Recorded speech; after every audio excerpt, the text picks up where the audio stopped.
still there. Oh, he's coming back. Coming back.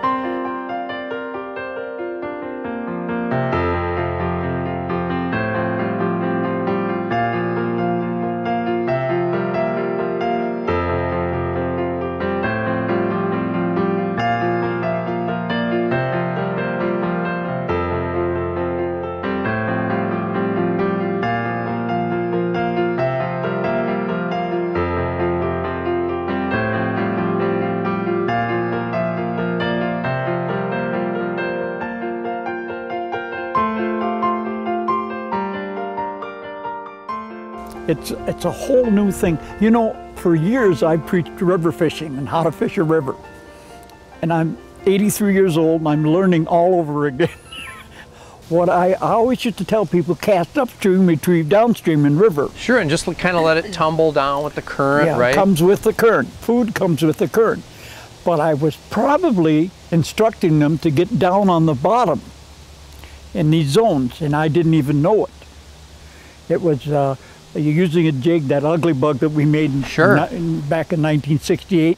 That's a river walking jig. You know, it would get down on the bottom and it would walk through the rocks. Well, it was actually going through these quiet areas. You described them as what? Stagnant water? Oh yeah, stagnant or way significantly less current, you know, where it would just kind of be unpredictable. So it'd pick up and then it would dissipate again, you know, just kind of non-existent, just laying there. So yeah, and you touched on this a minute ago, but another thing that I was really wondering about is how big are these slack water zones? There's a zone up here we discovered 2 days ago. We were out trying out another new lure, and above the power plant up here there's a stretch of about 1/4 mile of river, and that whole stretch is covered with one huge zone. Like how long are you talking? Well, we're talking 300 yards. Long. Yeah. Yes. It's amazing. It just blew my mind. And it's actually an ideal area to catch catfish. And we've always caught catfish in this spot, and we never realized why they hung in there. I want to ask your audience that's watching this, have you ever had the problem of getting down to fish and getting down on the bottom? That's the key to this whole thing. If you've got to get down to the bottom, we'll show you in film that these fish are hanging in that zone area, and they're not working at all. Their tail is barely moving. We've also we've discovered, if I can, I'm not a scientist by any means, but we've found zones that are this deep, and then the one thing that we've discovered in the last year and the last 2 years working the rivers is above the zones is a very turbulent area where current is thrashing like this. And the way you discovered that, you told me, is that you were trying to film your lures as you test them. Yeah. And whenever you bring it up out of the zone of slack water, that it becomes crazy. real unpredictable in terms of which way it's going to go. Thrown all over the place, and then it's out of the frame, and you've got to try to figure out how to get it back in the frame, but the current is just crazy, so hard to. If you watch bass in that spot, Annie's running the camera, of course, and she's trying to catch up those fish. They'll come up and they're doing this, chasing that lure, but they always come in out of the zone. They come in fast, amazingly fast, and either they'll take your lure and then you've got them, or they'll swipe it, you know, or do a drive-by and they're gone again, but it's always quick, always quick. Because maybe they don't want to spend a lot of time in the stronger current, right? Mm-hmm. Yeah. Then above that, that runs from 6 to 12 inches of that turbulent water above the zone. Above that is steady current. Then the lure, you bring it up into that and it runs steady. It won't be flashing around. So I got to tell you, we've got a lot to learn yet. There's a lot that we don't know, and we've been experimenting, but we're finding that if anglers will utilize the techniques that we're telling them about, they'll increase their catch of fish dramatically. I mean, 100% over what they've been catching. So that is exactly what I wanted to ask you next. What are the lessons to us as anglers? What should we do to take advantage of the fact that we, thanks to you two, know that these slack water zones exist out in the main part of the channel? You'll catch fish on the shorelines all summer long. But if you're a smallmouth bass fisherman, you'll catch lots of them like this. The bigger fish are out, and maybe only 50 feet offshore where these zones start. But remember, fish go to where food is, and food seems to hold in these zone areas in the middle of the river. Given the fact that when we go out fishing, we're not going to have Annie's sophisticated underwater camera gear with us, how are we going to find these slack water zones, or what should we do in an effort to feel like we are, you know, you look at these rivers and it's a lot of territory out there. How do I know when I'm fishing where there might be one of these slack water zones? Well, let's break it down into two parts. The rapid area, the fast rapid area like behind us, or the sluggish areas where the surface is smooth. If you're in the smooth part, I would oversize my bait. Instead of using a 16th or an 1/8 ounce jig, I'd go to a 1/4 or 3/8, and I'd work upstream, real slow. And the slower you work, just so you're going ahead of the current. And once you find a spot, I mark it by trees on the shoreline. I don't know, guys got GPSs and all that fancy stuff. I don't use it anymore. I go back to my childhood and I look at a tree. I got a big elm on the shoreline that's fallen down. In front of that, 50 yards offshore, I hit fish. That's my indicator. If you've got a locator, you'll find a regular locator will show you the structure on the bottom. And if you've got any erratic structure on the bottom, it's a good spot to look for these zones, because these rocks the size of, even a rock the size of this right here. Oh, Annie, I should have you getting it for me. You got it. That will create a zone. This could be the start of a zone that ends up 10 feet wide and 30 feet long. Off of a rock that small? That small, yeah.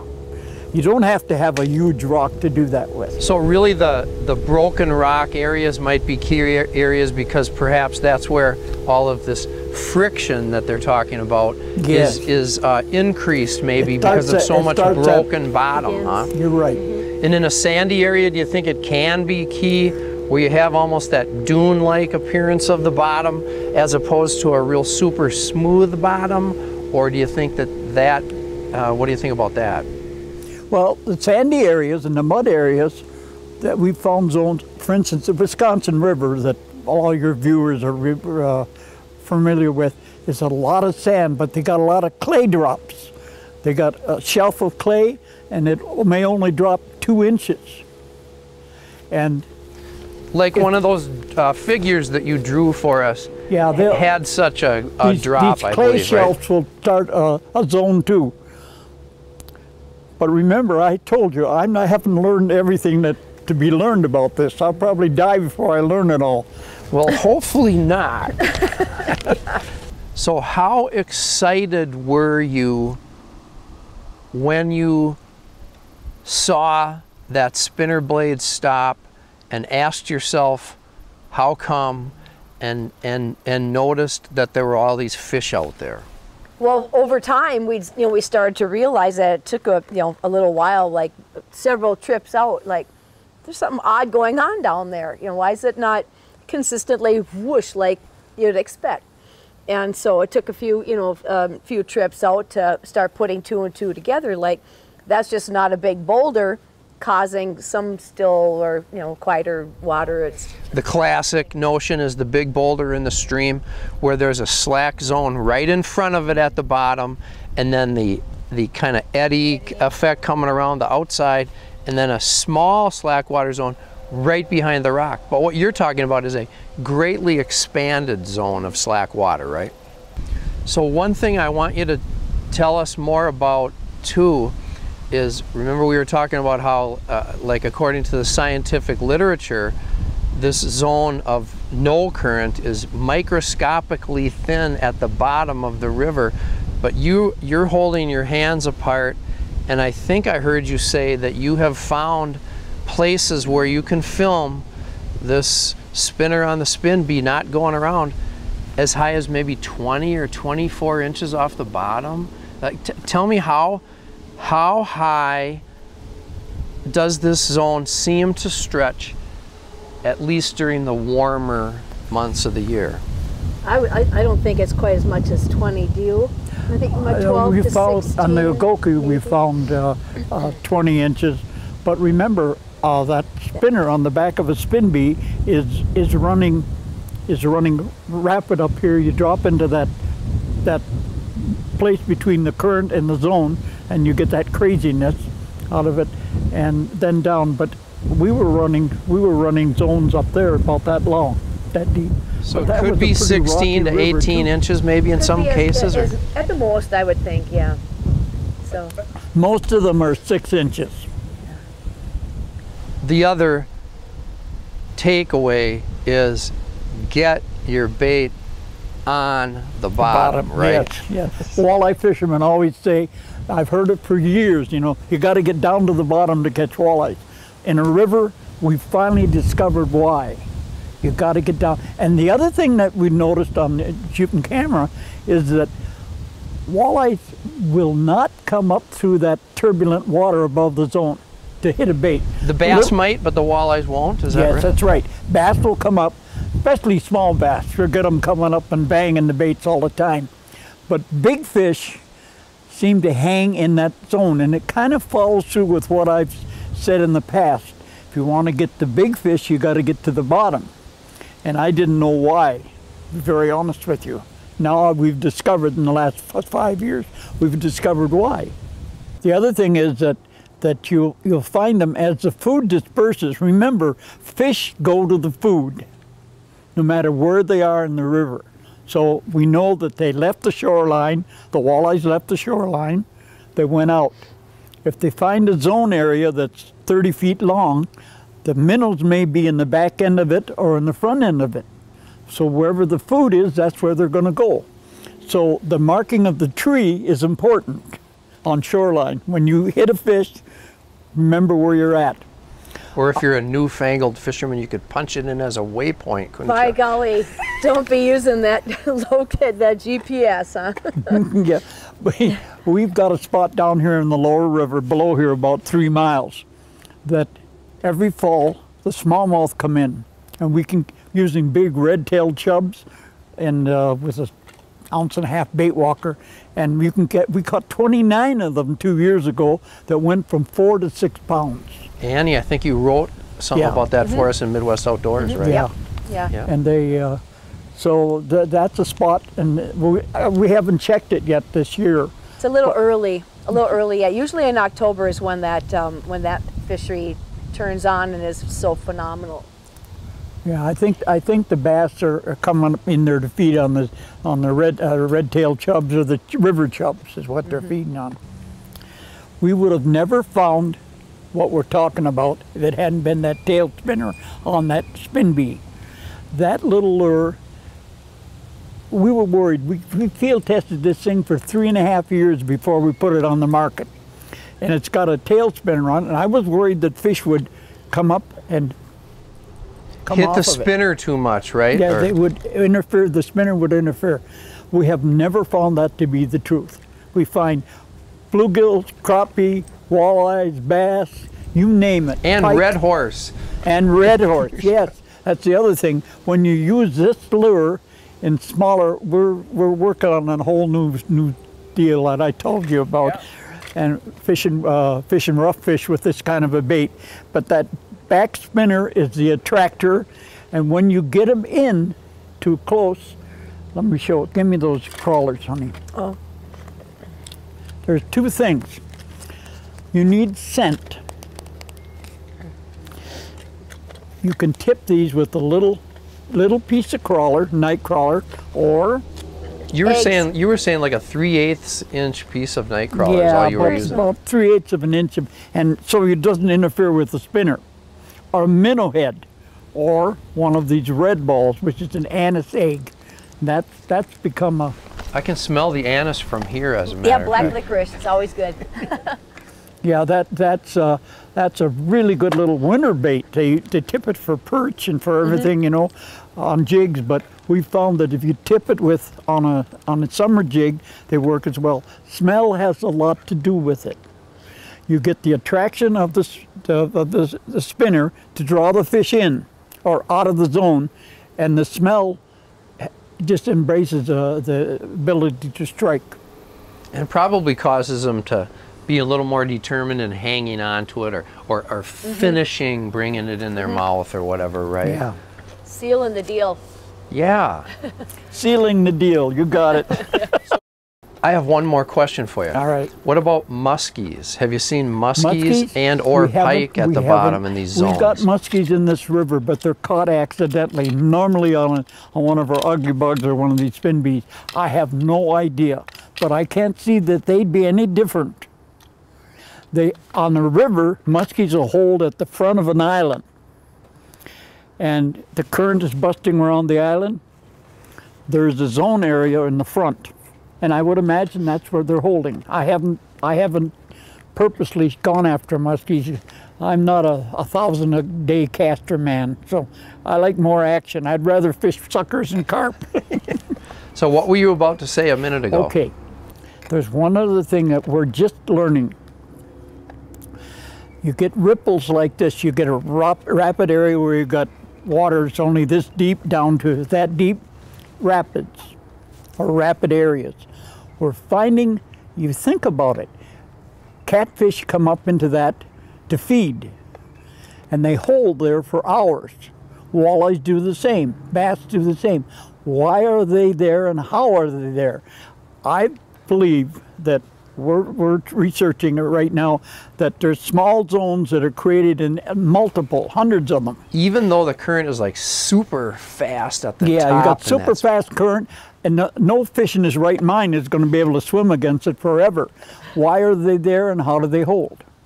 That's a question for, like, if you fish those high mountain streams in Colorado, Montana, Wyoming, sometimes the flow in those rivers, they're narrow and it's just smoking down the hill. But there's trout in there, and you can catch them on flies, and you think to yourself, where are these fish sitting that they're not using up every calorie in their body within a half an hour, you know? But they're So there. I believe these rapid areas are full of little zones, and we were working it here earlier this summer, and we've come to the conclusion that's what it is. There's lots of little rocks, like I've got below my feet here, that help make these zones, and they may only be this deep, but they'll hold a 10-pound catfish. He's able to sit in the bottom and hold on without working too hard. Yeah, that's the thing that's pretty striking to me, that what you've found when you look at these fish, that their fins are relaxed, and they're out in the middle of the river, basically, at the bottom, and they don't appear to be expending any energy to stay there. And so you would suspect that, like we were saying, if you look in the literature, it sounds like the height of such a zone would never be able to hold a good sized fish that you would want to catch. You know, it's thinner than a potato chip, but this is new news to fishermen. Well, even if the zone is only 4 inches deep, a 10-pound walleye can stick his nose on the bottom and the current goes over the top of him. Sure, it becomes just like the air going over the hood of a car or something like that, right? Well, we've discovered that in all of these fish. When we found them on the scope or on the lens of the underwater camera, a lot of them will be nosed into the bottom when the zone is shallow. So they're able to hold there with little effort. And once again, food comes with the current, gets into these zones, and they're able to feed. It's a lot less effort to chase a minnow in a zone than it is on a fast current along the shore.